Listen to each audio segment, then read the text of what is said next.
ايه اللي بيميز ايفا كلينيك عن مئات العيادات لزراعه الشعر في مصر؟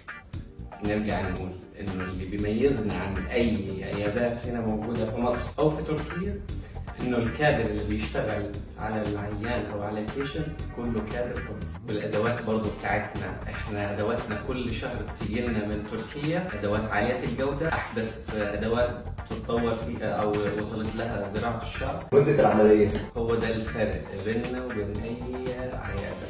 احنا بنقعد على البيشنت شغالين 12 ساعه، كلنا اطباء بنشتغل عشان نطلع اعلى نتيجه واعلى ريزلت. طيب الاسعار، اهم حاجه عندنا الاسعار.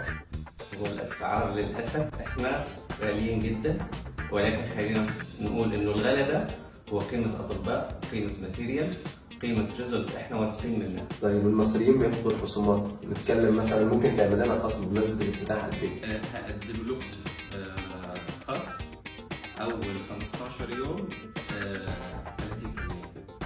30%. 30%؟ اه 30% دي ما بتحتاجش عيش معانا. ليه؟ لا لا لا زود خليك كده الكلام. المصريين بيحبوا الخصومات. ما 30% حلو. 50%